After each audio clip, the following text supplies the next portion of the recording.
Welcome to another episode of the Music City Drive-In, brought to you by the Drive-In Podcast Network. I am your host, Ricky Valera. On today's episode, I had the pleasure of sitting down and interviewing director and writer of the upcoming IFC film, Rent-A-Pal. The film's going to be available on VOD and in some drive-in theaters near you. We talked about the film, we talked about what inspires him within film, and so much more. We did have a little bit of technical difficulty, so bear with us throughout, but I hope you enjoy the interview. I'd like to welcome to the show director of upcoming film Rent-A-Pal, Jon Stevenson. How are you, sir? Good. I messed up with the delay, so I'm like talking over you. Sorry. No, it's okay. Thank you so much for being on the show with me here today. I am very, very excited to talk about this film. Obviously, I mean, I'm sure you are as well. It is your film, so. Yeah, man, it's just a wild ride that we have a film that's getting distributed. Like, we're from Denver. All of us have been making films since film school. So, like, the fact that we're here is really crazy. Yeah, I can't even imagine. So before we go the whole, I like to kind of figure out what your first memory of movies was, and kind of what the first movie you kind of remember seeing as well. Yeah. It's interesting because in your development as a kid, there's a point where there's a point where I remember learning that live action movies were something very different from like cartoons and all that kind of stuff. And I remember that for a lot of people, that movie's like Star Wars or something like that. For me, it was actually Stargate. I just remember seeing that when I was like, I think I was 6 when I saw it, or 8 or something. And like he was touching the silver, through the portal. Absolutely. Coolest thing. So that film was actually my first thing, the first movie where I was like, man, movies are cool. This more about this, And after that, what kind of made you want to get into film? I credit that a lot to my dad, who was a local news videographer at the NBC affiliate here in Colorado. And so there was a lot of times growing up where he would have to take me to work with him, or it was like, take your kid to work day or whatever. But so I ended up going on a lot of shoots with him and learning at a really early age, like how you shoot coverage for your package.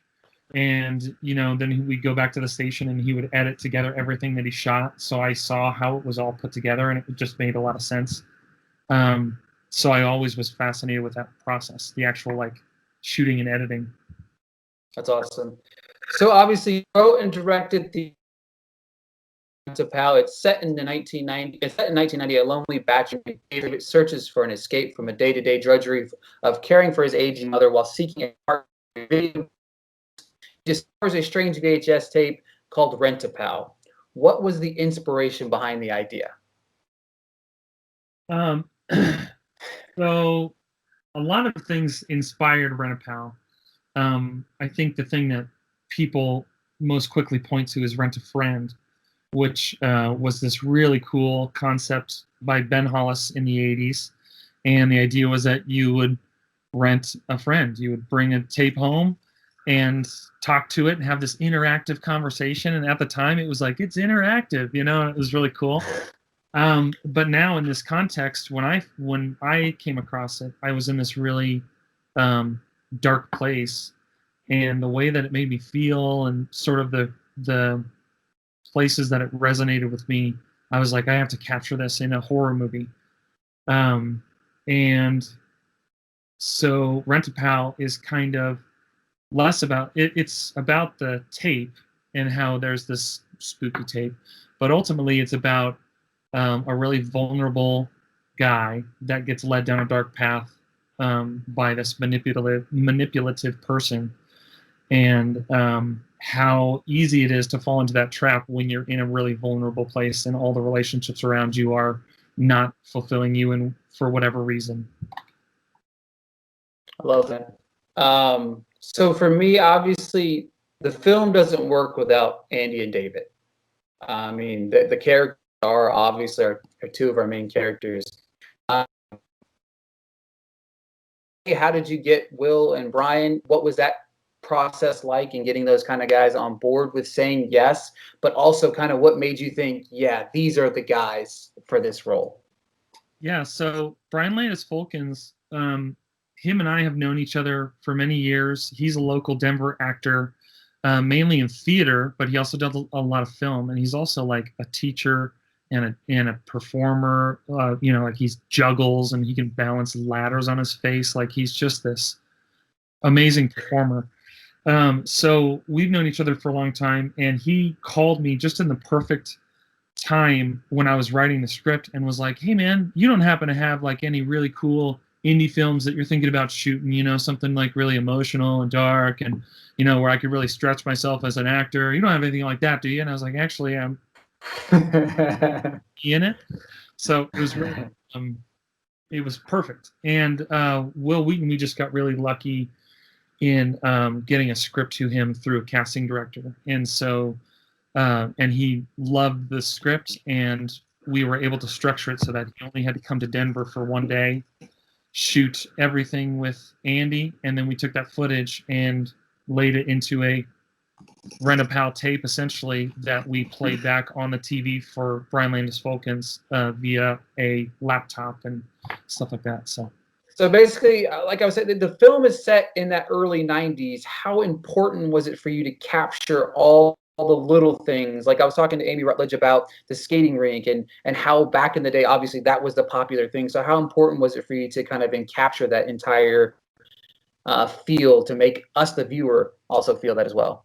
Yeah, I think a lot of movie and TVs make that day glow neon 80s and 90s, and Stranger Things did a really good job of kind of getting closer to but it's still very like nostalgia fueled stuff.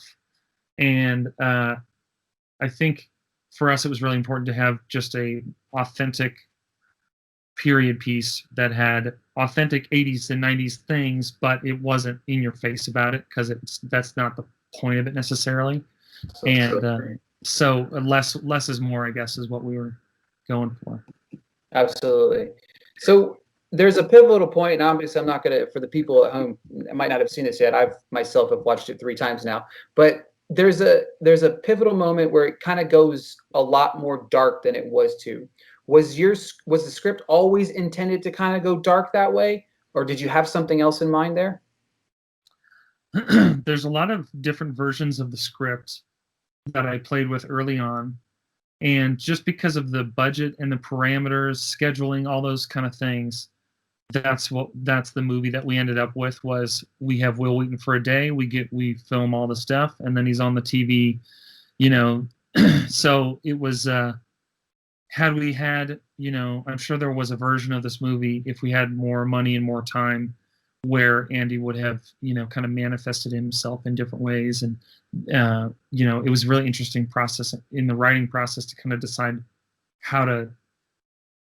what direction to go with that. So, it feels like it ended up being the way it needed to be, though, just based on everything that we had at our disposal.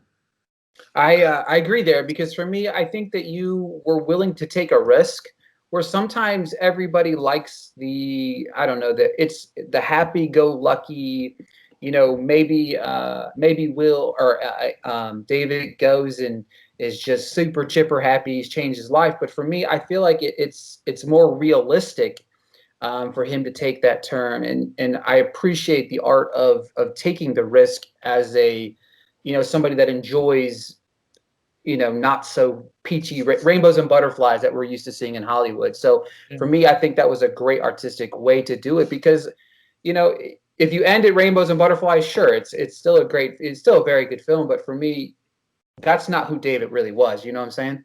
Mm-hmm. Yeah, no, I appreciate that. It's ultimately we did want to make a horror movie too. So Absolutely. Yeah, and that's the thing. It's hard to capture the mind of a person with a psychological thriller and keep it kind of true to itself at the same time. So for me, from there, it's what was it like trying to get this off the ground? after you sit down, you're all right. I'm ready to go. What's next? Yes, I wrote the script. It came together really quickly. Like I said, our whole team is like our film school friends. So my producers, Jimmy and Annie, and I have a DP, Scott Park, my production designer, Brandon Fryman. I just basically went to all of them with the script and said, "Hey, do you guys want to do this? I have some money. I think we could pull everything together." So we've self-financed, and it just so happened that the house next door to mine, where I live, was unoccupied, and there was a this lovely woman that lived there who had this really interesting World War II like USO tourist story. She had passed away, and the house was sitting unoccupied, and so I had become friends with the family and asked them if we could shoot a movie there, and we like rented the house. And but all the things in the house in the movie were there already. We just kind of unpacked stuff out of boxes, dusted it off. Brandon did a really good job of kind of all the set decoration and stuff. So all that's really intentional, but everything was already there. And so if it feels authentic because it really was just all the stuff that this woman had in her house, and she just so happened to have this really interesting life story. So she had all this cool stuff in her house. That's all. To me, that's just kind of showing you that the fate of making the film as a collective whole, right? And everything multiple times along the way, this movie has like I've been a filmmaker for a long time, and there's always obstacles. On this movie, the obstacles were just moving out of the way. It just felt like it was all meant to be. The time that when BLF, Brian Landis Folkens, got a hold of me, when we got to Will Wheaton, we had this house next door. Like there were just all of these elements that came together. Even with the crew here locally in Colorado, there was another feature film that was supposed to be shooting at the same time, and it fell through and got canceled at the last minute. So all of our crew that we wanted they were able to come and work on our movie. That's fantastic. So it was just like a family thing, all of our friends making this cool movie. It was really, really awesome. That's awesome. It's like I said, it's kind of cool. Even talking to Amy, I was talking to her about it, and she said there's a lot of things that kind of fell into place for her that made her like, oh yeah, like this, and this kind of happened, and that's when she kind of realized that this was, she needed to be on this job because this is what it was. So that's awesome how the pieces kind of came together. Because a lot of the times in certain situations, the pieces could fall apart, and then you're kind of back at square one. Right. So my next question for you is how does it feel, right? How does it feel to understand that you have a film that is going to release in VOD on Friday, and of course it's also going to release in some drive-in theaters as well? What's that feeling like for you? It's really crazy, man. I can't express it other than just utter gratitude. Like everybody on this movie worked so hard and put their heart into it, and everybody's best work is on display. And so we're all just so proud of it. And especially being from Denver, we're hoping that we can kind of plant our flag here and keep making films here, and making it a place that people want to come and shoot. So we're just so proud to have gotten this far. It's just crazy. And especially with everything going on, there's so many horrible things going on. So I just feel really fortunate and grateful that we've just so blessed. Absolutely.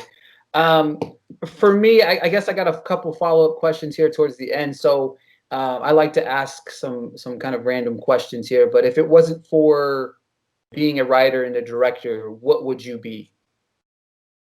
I've always been a filmmaker in one way or another, but I love photography, and I'm also like a cinematographer. That was kind of the main thing that I did coming up in my career. So I've always, as a kid, I dreamed of being like a National Geographic videographer that would go to Africa and just film the animals and stuff. Yeah. So maybe someday I can circle back to that. But and photography is a big hobby of mine as well. So. Yeah, now to pivot back to the film for a second, but that's one thing that I love the color palette of the film. I thought it was just it's kind of breathtaking, and it kind of enhances it because it has a very obviously 90s feel to it, but it has that very horror-esque feel to it. So it's kind of cool to feel like an old school horror movie when you're watching it as well. Yeah, and just from the filmmaking process, we were really fortunate that we had a little money to like put a camera test day together where everyone came over and we put Brian in the costumes and we set up some lights and we kind of practiced shooting a scene. And we realized there were a bunch of shirts that we had chosen for the whole production that were not going to work the way we thought they would. And so having that time to make adjustments was really, really helpful. So camera tests are super important, but also Brandon Fryman just did some really beautiful work. He's the production designer, art designer, and just in making the decisions on what stuff is in frame and what stuff isn't, and what colors to use in the wardrobe and how those tie into the colors of each room and upstairs versus downstairs. And there was a lot of conversation with the cinematographer too, in lighting schemes and finding, the color temperatures that we want for upstairs where it's kind of cooler with mom and it's more warm and inviting downstairs with Andy. So yeah, there's just everyone's kind of work is on display. And it was really cohesive and it's it was just so magical. Absolutely, man. I love it. Okay, so obviously what's one thing that you have learned from this quarantine/pandemic? I think the main thing I've learned, teachers are underpaid. That's the main thing I learned, because I have 3 stepkids and we're homeschooling them.